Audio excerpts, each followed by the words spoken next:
WNST, Towson, Baltimore, and Baltimore Positive. We are positively into a brand new year. And maybe some brand new crab cakes as well. We're going to be doing the Maryland Crab Cake Tour beginning next week at GNA Coney Island Hot Dog in White Marsh. No longer in Highlandtown. Andy will be out with us. We'll be giving away some scratch-offs in the Maryland Lottery. I have some leftover holidays as well as some Raven scratch-offs to give away next Thursday. It's also brought to you by our friends at Goodwill as well as our friends at Window Nation, 866-90-NATION. We call them Wise Conversation. I'm wearing all my red from Coons, and I have my red here. It's nothing but Terps this week. I had Tom McMillan on for a long-spirited chat about NIL, and now we bring back a guy that every time I see him, much like when I saw Stefan Diggs the other night on TV, I say, he a Terp. There's Shawne Merriman. We welcome him back on. Dude, I'm apologetic. I'm about 7 or 8 weeks late on your Lights Out coach drive that you do every year. Usually you join me in the middle of football season, but you're on to a new endeavor in MMA. But first things first, good to have you back. How was the coach drive, man? Thanks, man. Good talking to you again. The coach drive was great. It was my 20th year, and it was special because the amount of people that came back that was around when it originally started. So it was two things I thought. That was awesome to see them again, but two, I am really old. Those two things happened, but it was great, man. We collected, a little over 1,000 coats. We didn't go as big as we normally would, around 2,000, 2,500. But look, it's 1,000 people that went with the coat this year that's worn. And in fact, to have people to still remember this thing and support it for after 20 years was really it was a great feeling for me, man. So it was good to get back. How did it start? I mean, what was it like? Were you a kid who was cold? Like, just why coats and 20 years ago? Because we've done tons of stuff around here over the course of 31 years of radio, and it always begins with someone in need. There's always a story. It just doesn't happen that way. Yeah, well, I grew up there in the Prince George's County area, and we were left homeless because we lost our home during a fire. So me, my mom, my sister, we went to stay in shelters. We stayed in back of the cars, and I remember just this one winter. It was so cold outside. We had on 2 sweaters. We had socks in our hand for gloves, me and my sister. And I said, you know what? This is hard. I don't want anybody else to feel like this. And if I was ever in a position to help anyone else not feel like this, and I would. And that's how my freshman year at the University of Maryland, I created the Lights On Coat Drive to help kids not feel the way I felt. And I felt like I had a platform at that point.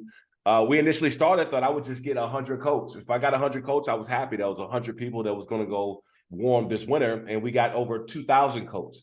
And so at that point in time, I knew that we had something special, that we had something that was much needed, especially in the DMV area. So, I just continued it on for 20 years now, and it's still going. Over 38,000 coats over the last 20 years. It's been a great ride. Well, listen, I'm going to talk extreme fighting and MMA and the obvious inherent violence that's involved in it. But obviously, with your background in sports and you were lights out, and the reason for that, and the way you hit people and all that. What happened on Monday night? And it's just Tuesday morning. So if you're hearing this later on, I don't know what's happening to these games or the standings. We want this young man to survive and live a long, prosperous life. But you're a football player, man. You'll always be a football player, gladiator. I mean, you had injuries, lots of injuries. I mean, what we saw on Monday night, I hope we never see it again. And I really did wonder whether there was a playbook for the NFL in that instance to hit a button, that it didn't feel like that they had a whole lot of plans for what happened on Monday night. Yeah, it's tough to see. And, prayers to the young kid Hamlin, man. He's, obviously me playing with the Buffalo Bills, they're always going to be an extended family of mine. And so my heart goes out to him and his family and everybody who had to really sit back and watch, because I think the scariest part of that situation is the uncertainty of not knowing, right? Hey, he got up and you think that he went down and it's a concussion, which is, don't get me wrong, it's very scary just to have a concussion. We've seen it out of multiple players, Tua and a bunch of guys who stumble after standing up. And to actually see CPR performed on someone on the field, I can't imagine being on the field as a teammate. I can't imagine that being my family that is happening to, because you can't get to him. You can't even get the information. And so we all realize that football is a dangerous game. There's no doubt about that. It's a great game. It's the greatest game, in my opinion, on earth. but it's also a dangerous game. And I think for the first time, fans seeing the reality of what can happen to the game. And it kind of put in perspective a lot of things, right? So when you have your favorite player, your favorite team, and you get these emotions about wins, losses, and obviously people say and feel things because that's their favorite team or their favorite player. Now you get a human side of what you just saw. And so maybe a lot of people perspective and how they look at the game and how they emotionally feel attached to it when you're talking about fantasy football and things when decimals and numbers that someone is actually putting their life on the line. So I don't know the full story today, what happened. I saw that he was breathing on his own. He's getting back to normal. But then again, I'm still praying for him. That was a very scary situation and sight to see. And certainly for the league to stop the game, for everybody to go home. I mean, we've never seen anything like that. Shawne, you got involved in something that's obviously got some inherent violence in it as well. I gravitated away from MMA. Like Johnny Rollo, we were altar boys together, little league, played little league football, all that, Shogun fights. I help him promote it. He's sat in the radio station studio 1,000 times here. I mean, I've known him my whole life and trying to get it legal. I remember we went down to Annapolis trying to get it legal, seeing it on television. Now we're 2 decades into this, and many folks in the football space gravitate toward this, but this is a whole different business endeavor for you. And I want you to lay it out for me because I don't know a whole lot about it. I read a Wall Street Journal piece about a week and a half ago. You and I have some mutual friends. We usually see each other at the Super Bowl. What are you into, Shawne Merriman? Tell me. Yeah, so I have Lights Out Extreme Fighting. It's my MMA promotion I've had around for a couple of years now. We just renewed our contract and deal on FUBO TV. So if you're in MMA, you want to check us out. We have the next up and coming great fighters. They all come through Lights Out first before they go anywhere else. So we have a big fight coming up January 14th live on FUBO at 7 p.m. Pacific, 10 p.m. Eastern. It'll be a 2.5 to 3 hour show, and just check us out. FUBO's they carry a bunch of great sports content in general, and we just happen to be one of the best platforms and products and programs that they have. So definitely check us out. Lights Out Extreme Fighting, January 14th on FUBO TV. What do you love about MMA and what got you involved? Did you box when you were a kid? I did. So Okay. I had professional boxers, obviously being there from PG County, the DC area. That's one thing you better know how to do is that's the box in the time that I grew up. So we had a lot of professional boxers in my neighborhood and stuff like that. So I grew up naturally boxing, but I got into MMA coincidentally enough through Jay Glazer over at Fox Sports. He actually introduced me to the sport with Randy Couture. It was my first day training, and I was training with those two. And it was one of those things where I easily transitioned because of my football background and because of me having a bit of a boxing background growing up as well. That I just gravitated to the sport, and every year I just used it as another discipline to help me become a better football player. So it's a great sport. It's been around for a long time. It's going to be around for a very long time, and it's still growing. Well, the growth part's the amazing part, right? Like I'm saying, this is my 32nd year. And I have a Fox background. Kenny Albert and I did the show together to begin with 31 years ago, and he was doing hockey games here in Baltimore with the Skip Jackson, Barry Trotz, and all that stuff. So, the background and boxing, I wrestled in high school. I love professional wrestling. I love when Superstar Graham bled out down at the arena back in the day in the Valiant. So, I mean, I'm not adverse to it. The violent part of it as I've gotten older has made me much more in what we talked about with the football game on Monday night, right? Just the fact that people get hurt, it's real. And there's a part of that has made me shy away from it.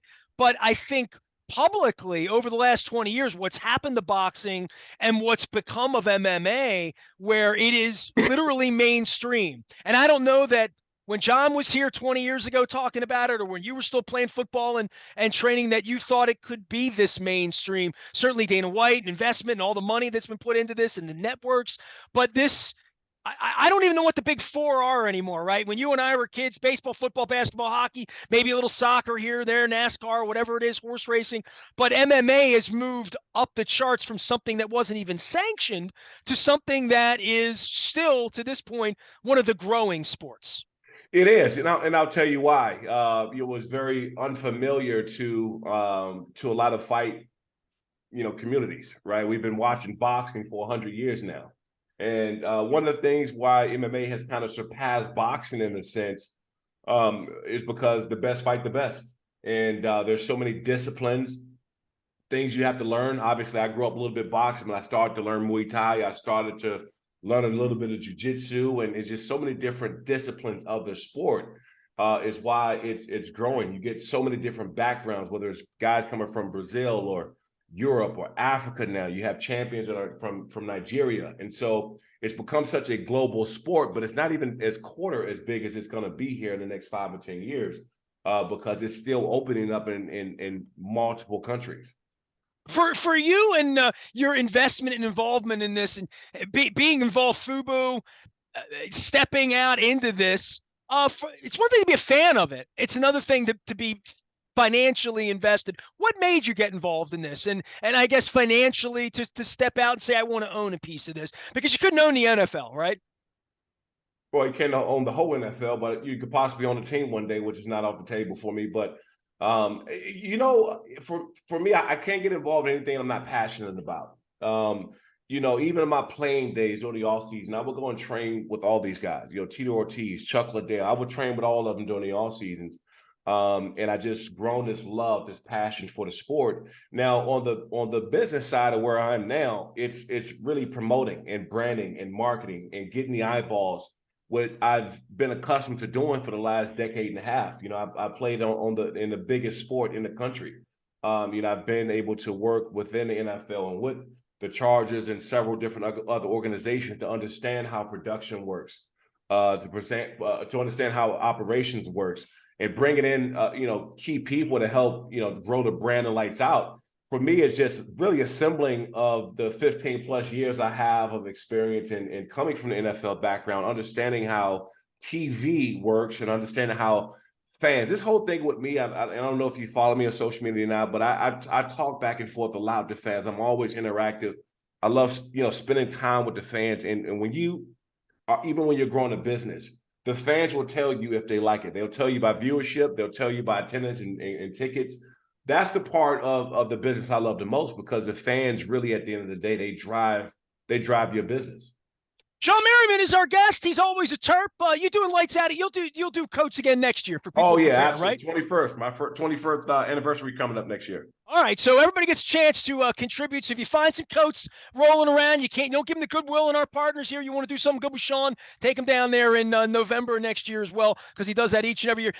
As far as locally and you being involved locally and you're local, you still live around here, or where are you right now? I'm in Las Vegas. I have a couple different homes, but my main residence is in Las Vegas.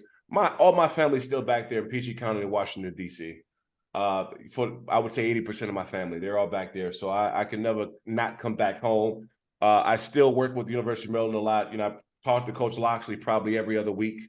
How'd you feel about that mayonnaise? I mean, talk to me about that. I mean, that looked a little uncomfortable there for a couple minutes, Shawne. Sometimes you got to please those sponsors, man. I'm in the side of the business where you got to keep those sponsors happy. But I have no idea what you're talking about. I have no idea what you. That's right. You don't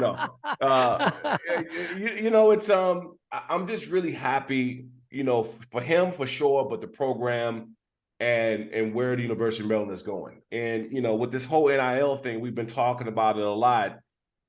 We have the best talent. And I say we because I'm from Peachey County. So in that DMV area, we have the best talent, in my opinion, in the country. And if everyone was to stay home, we can go and compete with anybody in Florida, Texas, California, anywhere. We'll be able to compete for a national championship. And the NIL and this business side of things kind of took a wild twist and turn on what a lot of these guys can do. And so you want to go out and compete because you have to, and make sure that some of your top players and top recruits latch on and they get the best options possible, because you want these guys there, point blank. Well, it's the Wild West, right? Things have changed. I had Tom McMillan on the basketball side talking about things at College Park, former congressman, and it's just it feels like this has happened quickly, and it feels like there are going to be those who adjust and those who don't adjust, and you're not going to get to write the rules anymore. And certainly for you be one of those guys gladiating on Saturdays before Sundays and you got paid a lot of money in the league, you went out and did it for not a whole lot, you know, an education for sure, but not certainly the value. And other guys like you didn't go to the NFL, that Yeah. there's now an opportunity for 17, 18, 19-year-old version of you to have a pizza shop, put some money in your pocket before you get to the NFL. Well, I've always thought that that should be the case. You know, the universities and the people around the university, everybody making a lot of money, and you know, the players, the student athletes aren't really getting a part of it. So I've always thought that that should be a part of it. I think at some point in time they're going to have to start putting a cap or changing the process and how it's done. Or else you're just going to have, you know, you could have a lot of, you know, younger kids being influenced to make decisions when they're not actually ready to make those decisions just yet and put themselves in the bind. And so that's the only thing, that's the only downfall of things I think that needs to change, because, you know, some of these things getting thrown around and the guys are not really able to look at the process yet and what the outcome about making these decisions. I mean, you know, at 17, 18 years old, 19, I mean, you're still trying to figure life out. You really are. So, you know, all these things coming at you, you have to make the best decision for your future, not just a decision what's going to make you happy at this instant. Because if you've seen the transfer portal, all these things happening, you know, some of these guys have to understand that it's not going to always work out for you. It's not. I mean, it might look good, might look shiny, might look great, but it will not always work out for you. So I think the process at some point in time will slow down or change a bit. Shawne Merriman is our guest. Promote your fights again and tell everybody where they can find them. And how often is Lights Out producing fights and fight nights? We'll have a fight every month and a half or so, you know, back to back. And we have a ton of fighters just all over the country, really, just trying to get on these cards. January 14th, FUBO, Lights Out Extreme Fighting. We're back. Check us out, 7 p.m. Pacific to 10 p.m. On the East Coast, we start at 10 p.m.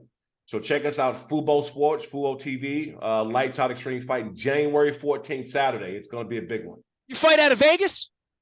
Vegas, this next one we have here coming up is in Riverside, California. We'll be in Arizona, Bakersfield, and San Diego after that. We got a few dates lined up.